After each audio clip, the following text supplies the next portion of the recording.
Certeza en tiempos angustiosos. Nubes tormentosas anticipan el estallido de la tormenta. Sombras descendentes que parecen presagiar caos y destrucción sin precedentes sobre nuestro cielo planetario. Pero por encima de esas nubes, y desde más allá de esas atemorizadoras sombras sepulcrales, nos llega un claro rayo de esperanza, seguridad y certeza a través del estudio de las profecías contenidas en la palabra de Dios.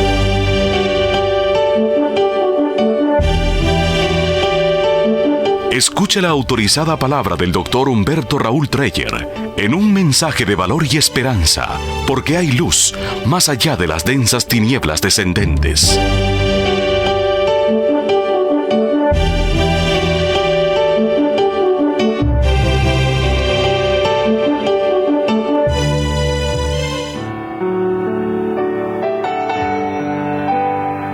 Apreciados oyentes, la permanente bondad de esta radioemisora amiga nos permite disfrutar de otro momento de estudio y reflexión, basado en las certeras profecías de la palabra de Dios. Con afecto saludamos a todos ustedes, expresándoles al mismo tiempo nuestros más caros anhelos de gozo y paz en el Señor. En nuestro tema anterior comenzamos el estudio del capítulo 8 del libro de Daniel y del mensaje tan importante que contiene. Escrito en el año tercero del reinado de Belsasar, el último monarca babilónico, esto es, en el año 547 a.C., el transcurso de los siglos no le ha quitado nada de su actualidad. Muy por el contrario, el exacto cumplimiento de lo predicho en este capítulo, sumado al hecho de que estamos viviendo al presente sus escenas finales, le han añadido aún mayor actualidad. El mensaje más relevante que nos proporcionan sus versos, como lo hemos visto también en el estudio de los capítulos 2 y 7 del mismo libro, es que la historia no consiste, como a primera vista pareciera serlo, en una maraña de personajes, de acontecimientos y sus fechas respectivas, sino que en toda ella se percibe una orientación, un rumbo perfectamente discernible, cuando la contemplamos a la luz que emana de las Sagradas Escrituras. Los acontecimientos no ocurren al azar. No es la casualidad la responsable de los eventos. En el timón de la historia hay una mano firme y certera que va conduciendo las cosas hacia un clímax de bendición y paz. Y este es un mensaje de esperanza extraordinariamente consolador.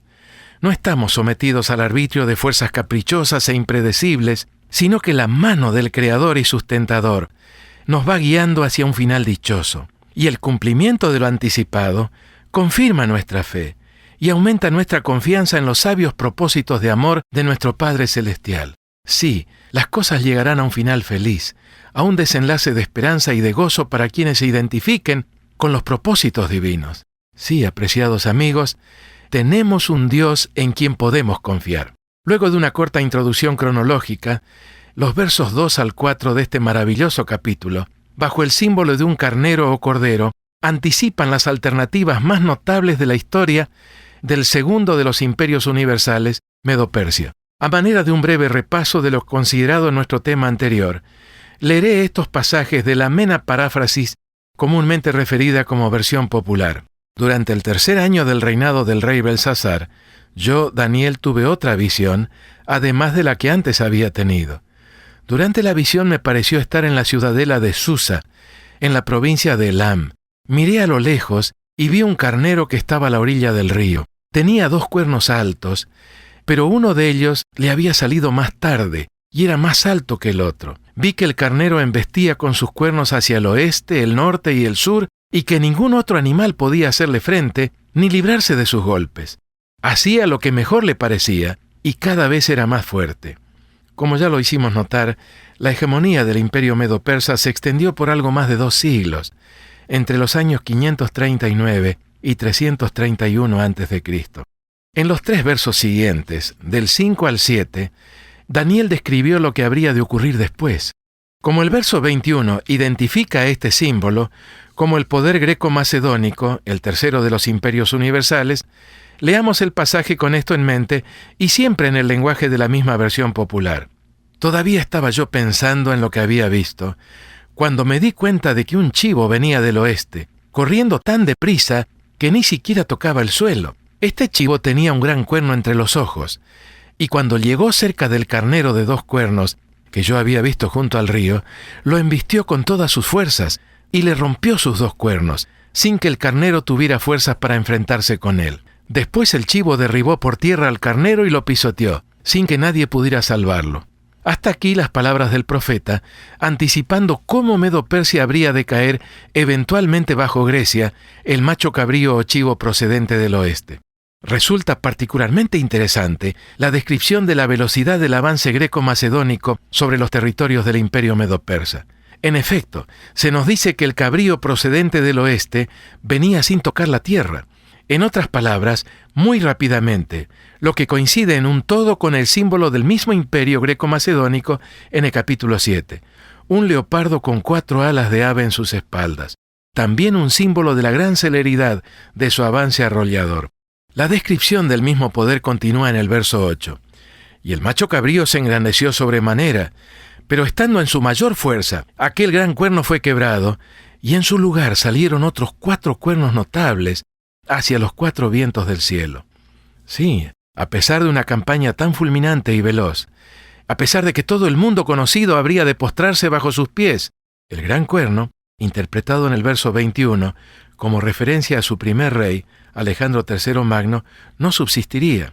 El momento de su mayor apogeo sería tan solo el preludio de una sorpresiva y estrepitosa caída. No caería enseguida bajo otro poder, bajo otro imperio, sino que se dividiría en 4, tal como también lo había anticipado la visión del capítulo 7 al referirse a las 4 cabezas del leopardo.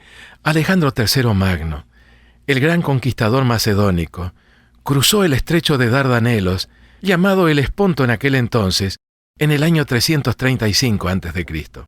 Tan solo 4 años más tarde, destruido ya el imperio medo-persa, Alejandro era dueño del mundo de aquellos días. Sin embargo, y a pesar de su juventud y del enorme poder concentrado en sus manos, 8 años más tarde el poderoso monarca moría prematuramente como consecuencia de una curiosa combinación de embriaguez y paludismo. Dueño del mundo, pero no de su apetito por el licor. Y eso que comenzó bebiendo moderadamente. Tristemente, esa es siempre la misma historia, apreciados amigos. Nunca ha existido un alcohólico que no haya comenzado bebiendo moderadamente. Por eso lo mejor, lo más sabio, lo más inteligente es no beber nunca una sola gota de alcohol, no importa cuál sea el nombre de la bebida que lo contiene, ni cuánto pueda tener de moda, de chic o de sociable su ingestión. Cuando agonizaba en su lecho de muerte ya en coma, Alejandro III alcanzó todavía a contestar inteligiblemente la ansiosa pregunta que le hicieron sus generales. ¿Quién será tu sucesor? El más fuerte fue su enigmática respuesta. Cada uno de ellos, como es lógico suponerlo, trató de demostrar que era él a quien se había referido el gran conquistador, y en ese intento se derramó mucha sangre a lo largo de algo más de 2 décadas.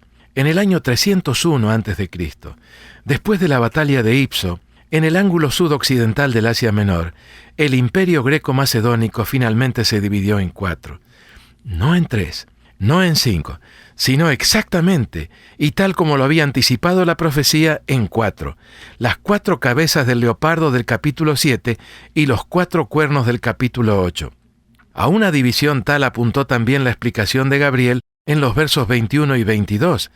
El macho cabrío es el rey de Grecia, y el cuerno grande que tenía entre sus ojos es el rey primero. Esto es el más importante, el principal, el primer gobernante en merecer el título de rey. Y en cuanto al cuerno que fue quebrado, y sucedieron 4 en su lugar, significa que 4 reinos se levantarán de esa nación, pero no con la fuerza de él. Sí, así fue como surgieron, precisamente hacia los 4 vientos del cielo, tal como lo expresa el verso 8. Casandro quedó con Grecia y Macedonia. Lisímaco se apoderó de Tracia y Asia Menor. Seleuco I Nicátor se posesionó de la porción más grande, ya que extendió su dominio sobre casi toda la así llamada media luna de las tierras fértiles y más allá todavía, hasta los límites de la India. Y Ptolomeo I Sóter, el cuarto, se conformó con Egipto, Palestina y parte de Siria. ¿Qué habría de ocurrir después? Lo anticipa proféticamente la descripción contenida en los versos 9 al 12, así como también la explicación del ángel Gabriel registrada en los versos 23 al 25. De uno de los 4 puntos cardinales en los que habría de dividirse el imperio de Alejandro Magno, haría su aparición un nuevo poder, extraño, de un accionar siniestro, simbolizado por un cuerno pequeño como lo describe el verso 9. En sus comienzos habría de ser un poder insignificante, minúsculo, y sin embargo, no habría de permanecer así, sino que llegaría a hacerse insospechadamente grande. ¿Cómo? Así lo explicó Gabriel. Al fin del reinado de estos, esto es de las divisiones resultantes del imperio de Alejandro, se levantará un rey altivo de rostro y entendido en enigmas, y su poder se fortalecerá, mas no con fuerza propia, y causará grandes ruinas, y prosperará, y hará arbitrariamente, y destruirá a los fuertes y al pueblo de los santos. Con su sagacidad hará prosperar el engaño en su mano, y en su corazón se engrandecerá, y sin aviso destruirá a muchos, y se levantará contra el príncipe de los príncipes, esto es, contra Cristo Jesús. Una descripción impresionante de un poder que, comenzando como entidad política, terminaría incursionando también en el campo de lo religioso, y lo haría sin retroceder, lamentablemente, ante ningún escrúpulo en procura de sus objetivos obsesivos de dominio y opresión. Afortunadamente, la descripción anticipa también un desenlace dramático y esperanzador, producido por la intervención divina. ¿Recuerdan, amigos, el símbolo de la roca en el capítulo 2, destruyendo a la estatua? Volvamos al verso 9. Y de uno de ellos salió un cuerno pequeño, que creció mucho al sur y al oriente y hacia la tierra gloriosa. Lo notable del caso es que no se describe el animal del cual procede este cuerno. Siendo que el cuerno pequeño es descrito como creciendo hacia el este y el sur, su procedencia solo podría ser del noroeste. ¿Cuál fue el imperio que surgió en el noroeste, luego de la división del imperio de Alejandro en 4? Solamente uno, el romano. En otras palabras, de uno de los puntos cardinales hacia los cuales se dividió el imperio greco-macedónico, irrumpiría en la escena un nuevo poder, representado por un cuerno pequeño, o más exactamente, un cuerno de la pequeñez. Lo reiteramos, tendría un comienzo muy pequeño, pero no permanecería siempre así. Como el animal del cual habría de proceder el cuerno pequeño está descrito en el capítulo 7, y como no se lo vuelve a describir en el 8, debemos concluir que en este símbolo del cuerno está también contenido el accionar de la cuarta bestia de la cual habría de proceder. En otras palabras, en la descripción de cómo el cuerno pequeño habría de crecer hacia el sur y el este y la tierra gloriosa, se anticipan las conquistas de la Roma imperial, apoderándose de todo lo que había sido el imperio greco-macedónico. Así, avanzando implacablemente hacia el este, Roma se posesionó paulatinamente de las tierras que habían pertenecido a los generales Casandro, Lisímaco y Seleuco, y haciéndolo hacia el sur, dominó también Egipto, el país de los Ptolomeos. Y en ese proceso también se apoderó de Judea, del territorio de los judíos, la tierra del esplendor, llamada así por encontrarse en ella el templo de Dios. Conviene destacar que la presentación profética del capítulo 8 no abunda en detalles de carácter político. Los mismos, relacionados con el Cuarto Imperio Roma, ya fueron presentados en los capítulos 2 y 7. Tratándose del poder representado por el cuerno pequeño, un poder que habría de surgir de entre las ruinas del Imperio Romano, la descripción se concentra más bien en los variados aspectos de su accionar. La primera frase del verso 10, «y se engrandeció hasta el ejército del cielo», denuncia una transición muy marcada de lo político a lo religioso, exactamente como se la presenta también en el capítulo 7. La Roma política daría lugar a una Roma religiosa, una Roma cuyo accionar estaría dirigido especialmente en contra de Dios y de su pueblo. El cuerno pequeño del capítulo 7 y el cuerno pequeño del capítulo 8 son uno y el mismo poder, el poder apóstata y blasfemo, que habría de surgir después de la caída y división del Imperio Romano y en lo que había sido su misma sede, la ciudad de Roma. Este poder antidios y anticristo recién podría surgir después de que se hubiera producido la caída del Imperio Romano, ya que habría de sentarse en el mismo trono de los Césares, y el testimonio objetivo de la historia es irrefutable. En palabras de A.C. Flick, por citar tan solo uno de los numerosísimos historiadores que lo confirman, de las ruinas de la Roma política, se levantó el gran imperio moral en la forma gigante de la Iglesia romana. Volvamos ahora, apreciados oyentes, a los versos 10 al 13 y destaquemos algunas de sus declaraciones juntamente con una brevísima referencia a su cumplimiento. Y se engrandeció hasta el ejército del cielo. ¿Quiénes constituyen este ejército del cielo? La expresión ejército del cielo se emplea con por lo menos 3 significados distintos en las Escrituras, como referencia al universo sideral, las estrellas, como referencia a los ángeles y como referencia al pueblo de Dios sobre la tierra. En este versículo no hay duda de que se trata de los hijos de Dios, los verdaderos hijos de Dios, sus representantes sobre este agobiado planeta. En el capítulo 12, verso 3, se los identifica con mayor claridad aún. Los entendidos, es decir, los que realmente comprenden el mensaje de las profecías, resplandecerán con el resplandor del firmamento, y los que enseñan la justicia a la multitud. En otras palabras, el gran tema de las profecías es Jesús y su justicia, y los que enseñan la justicia a la multitud, como las estrellas a perpetua eternidad.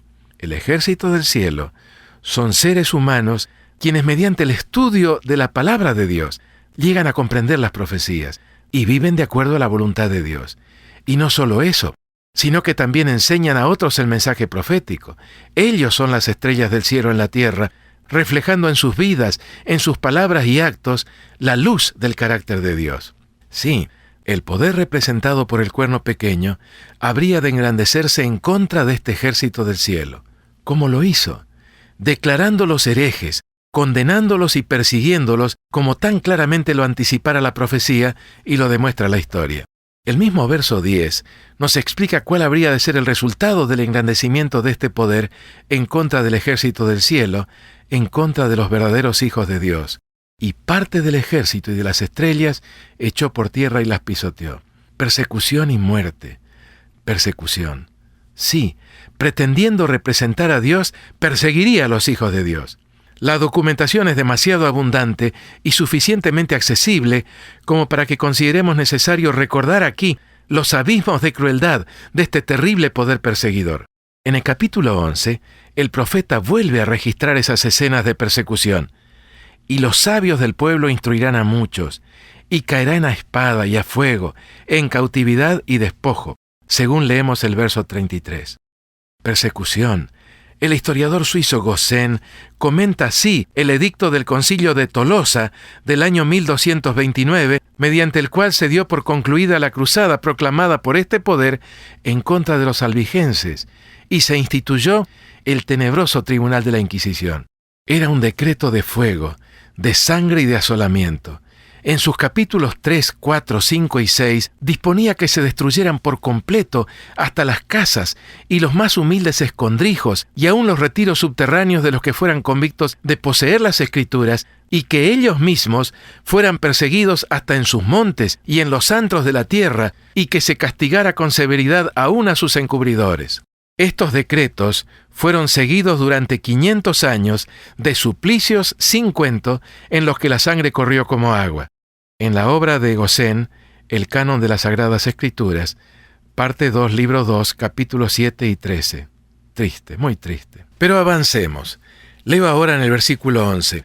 Aún se engrandeció contra el príncipe de los ejércitos. ¿Quién es este príncipe de los ejércitos?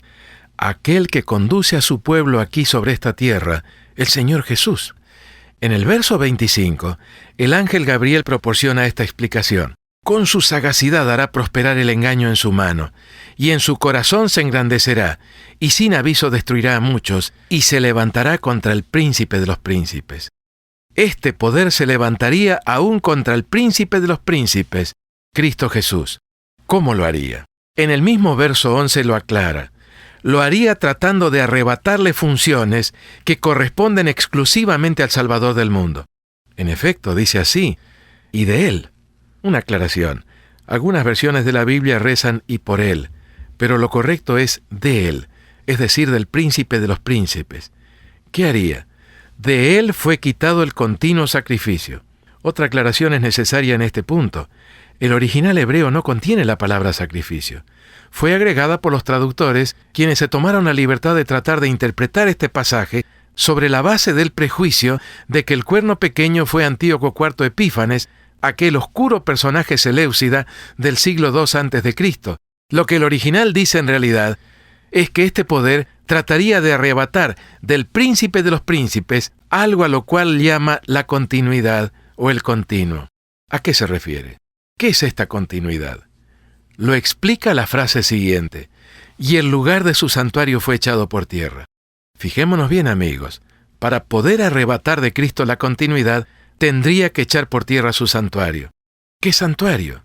San Pablo lo explica muy bien en su carta a los Hebreos, capítulo 8, versos 1 y 2. Ahora bien, el punto principal de lo que venimos diciendo es que tenemos tal sumo sacerdote, el cual se sentó a la diestra del trono de la majestad en los cielos, ministro del santuario y de aquel verdadero tabernáculo que levantó el Señor, no el hombre. ¿Dónde está entonces el santuario de Cristo? El versículo es claro: en los cielos. El término continuo o continuidad es referencia a la obra de Cristo en el santuario celestial, aplicando en la forma de intercesión, esto es, de perdón y de limpieza del pecado, los méritos de la expiación que obró sobre la cruz. Por eso el mismo San Pablo afirma: porque hay un solo Dios y un solo mediador entre Dios y los hombres. 1 Timoteo capítulo 2, verso 5. Sí, la Biblia es perfectamente clara y específica. Hay un solo mediador entre Dios y los hombres, Jesucristo hombre.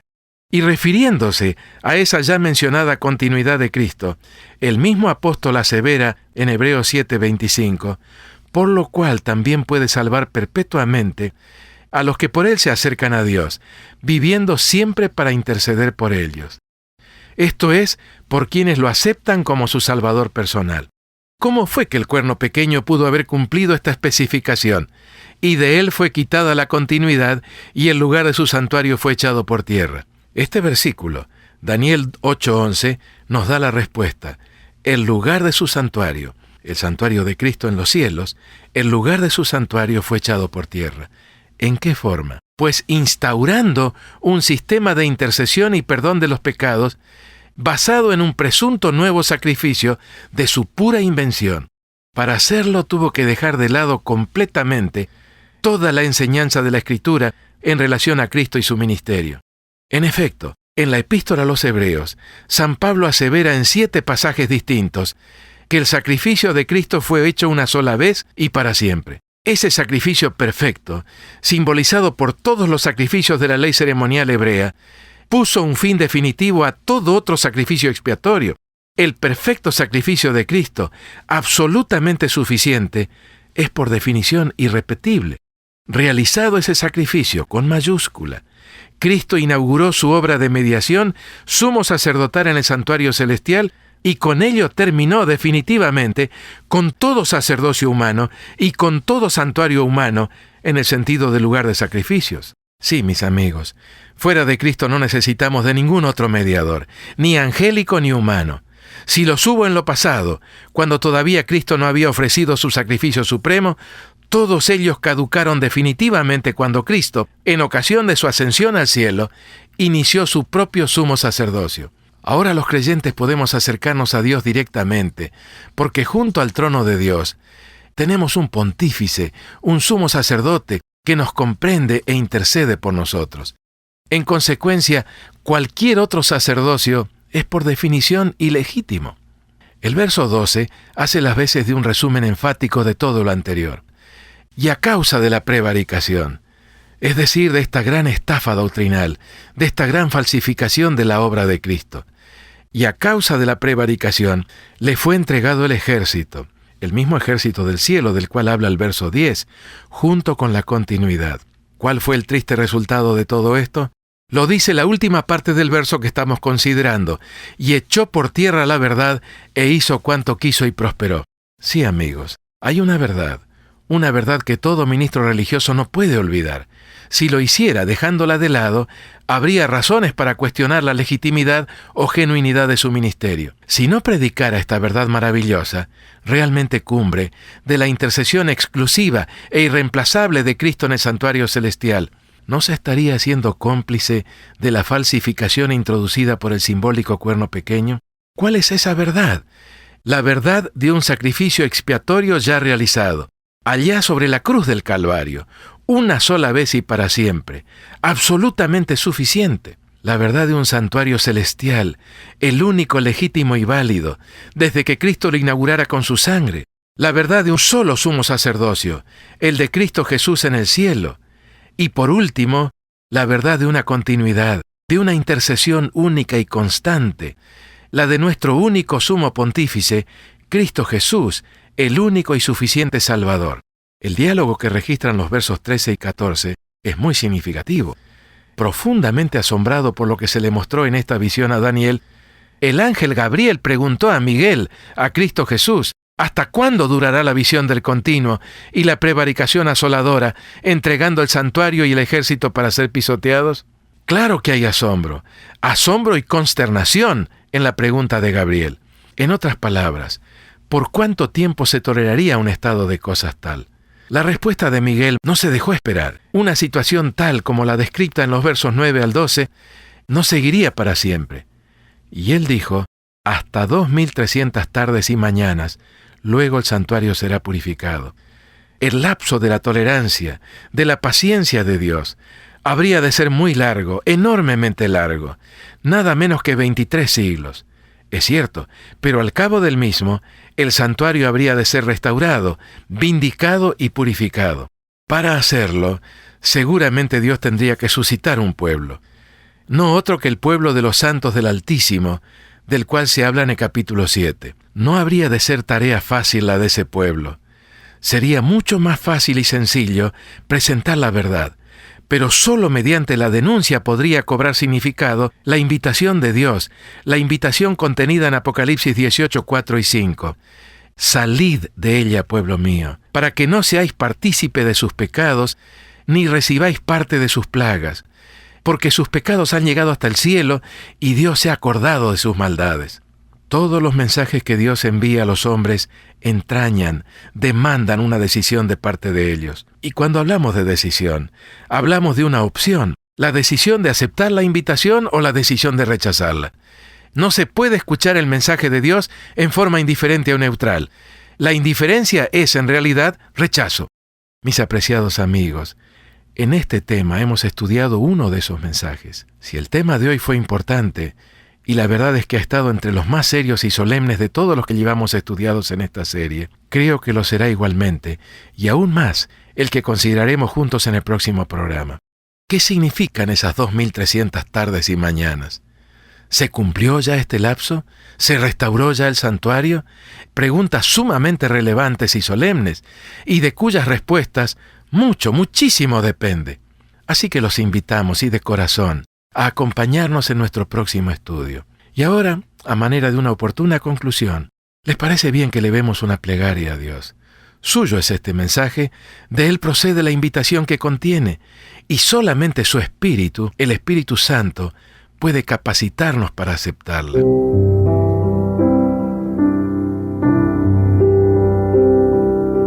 Nuestro Dios y nuestro Padre que moras en el cielo, acabamos de concluir el estudio de un pasaje realmente trascendental en su significado y en las consecuencias de su aceptación y rechazo, que tú dejaste registrado en tu palabra. Ayúdanos a comprenderlo y aceptarlo. Haznos oidores atentos y receptores agradecidos de tu palabra, y danos también el valor para obedecerlo de corazón. Te lo imploramos con gratitud anticipada, y lo hacemos invocando el nombre y el poder de quien murió por nosotros y quien ahora intercede en nuestro favor como nuestro único mediador en el santuario celestial, en el nombre de Jesús. Amén. Así sea.